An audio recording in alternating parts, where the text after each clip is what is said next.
C'est un verdict qui choque et peut-être le verdict de trop. 3 hommes ont été condamnés à 18 et 24 mois de prison pour le viol d'une jeune fille de 11 ans tombée enceinte d'un des 3 individus. Cela s'est passé à Tiflet.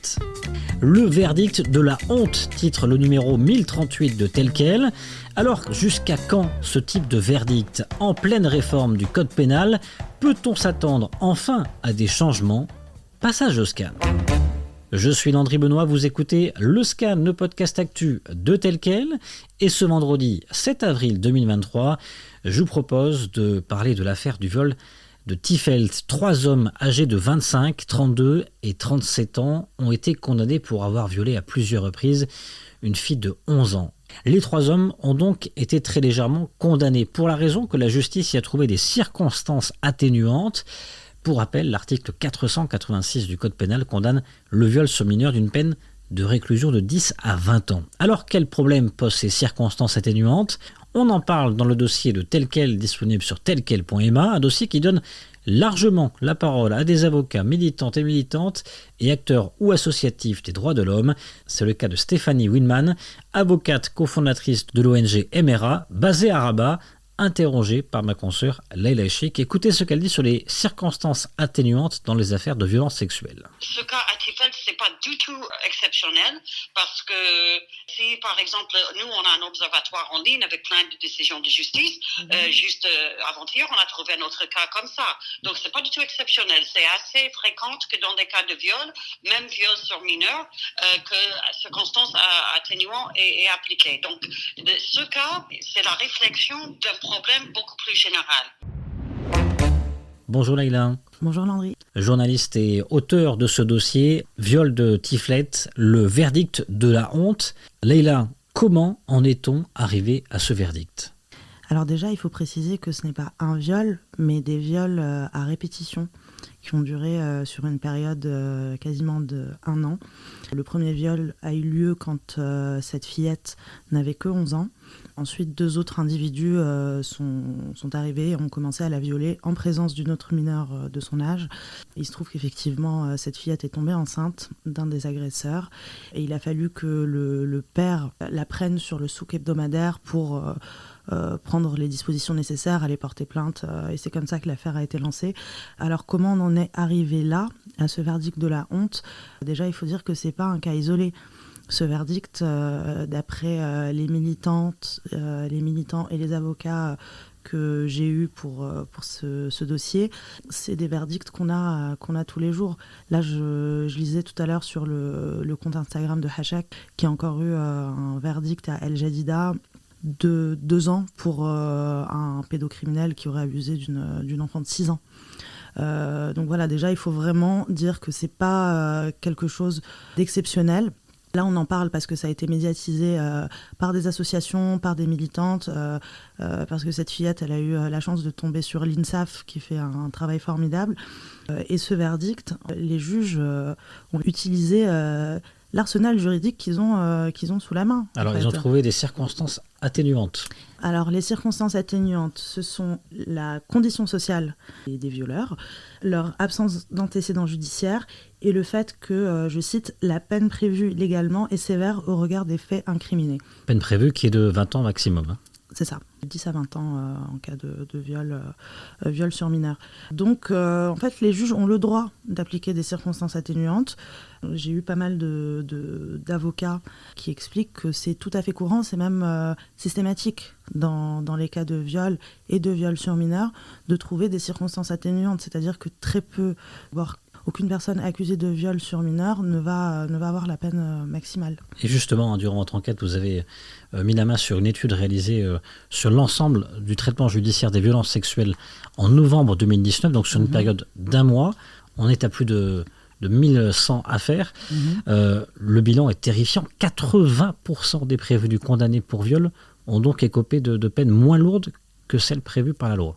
Oui, et la moyenne de peine pour ces personnes condamnées est de 3 ans et 1 mois, sachant que 2 tiers des affaires concernent des mineurs. Donc on est vraiment un peu tombé de notre chaise quand on a vu ces chiffres de Massaktash qui m'ont été détaillés par l'avocate Leïla Slassi qui fait partie du collectif, pour mettre en lumière le fait que ces peines légères sont systématiques. Là, elles ont pris une période de 1 mois, donc c'est novembre 2019, avec des affaires dans tout le royaume. C'est détaillé justement dans le dossier qui est sorti aujourd'hui. Et voilà, les moyennes, elles sont vraiment hallucinantes. C'est souvent aussi du sursis. Effectivement, comment expliquer ça ? Et Leïla Slassi a posé une question que je trouve très juste finalement, et qui est la question qu'on se pose tous, qu'on soit avocat, journaliste ou tout simplement membre de la société civile. Qu'est-ce qui peut atténuer un viol ?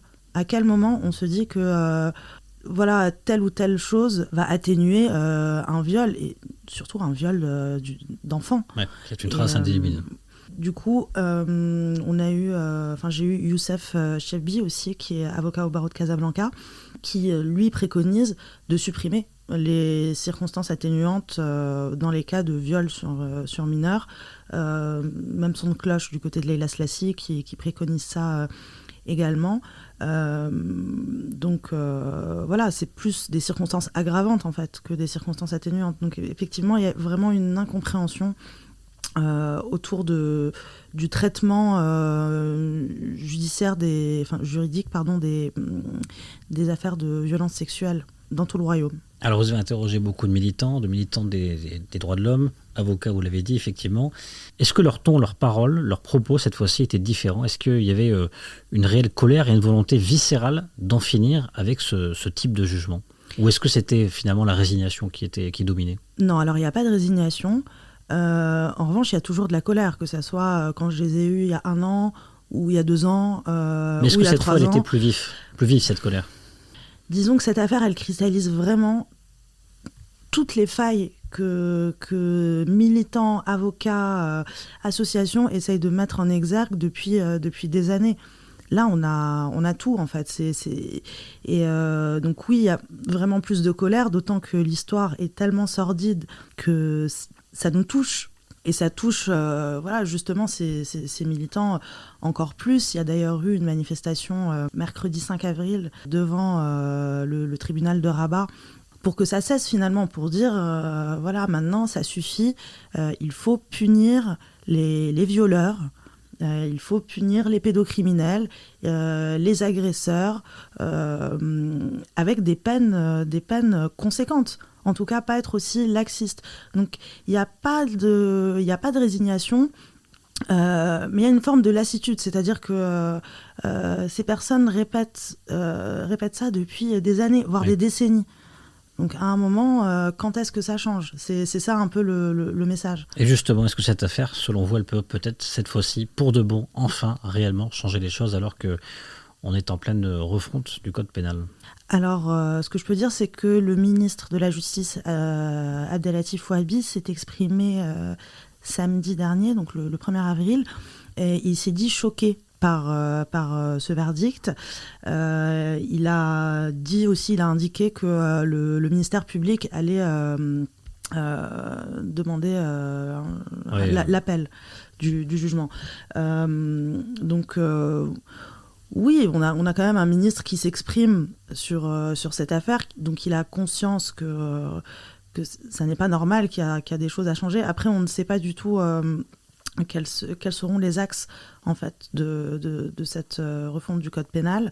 En revanche, les magistrats, les avocats, les militants, les associations poussent vraiment pour que, par exemple, pour qu'il y ait des peines planchées, pour enlever ces circonstances atténuantes, et aussi pour qu'on ait des chambres criminelles dédiées aux violences sexuelles. C'est-à-dire qu'aujourd'hui, les chambres criminelles vont traiter, par exemple, 100 dossiers par jour.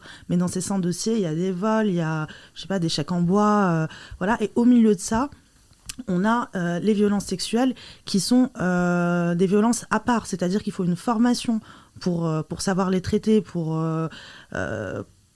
pour être à jour notamment sur les questions de consentement, il y a des zones grises. Enfin, ça nécessite vraiment une formation, ça nécessite du temps, ce que les tribunaux n'ont pas aujourd'hui. Donc peut-être que des chambres spécialisées feront l'affaire. En tout cas, c'est une demande et ça permettrait aussi aux juges, d'être formés et d'avoir vraiment le temps de traiter ces affaires, parce que là, c'est quand même expéditif, avec des juges pas forcément formés sur les questions psychologiques liées aux séquelles des victimes de violences sexuelles.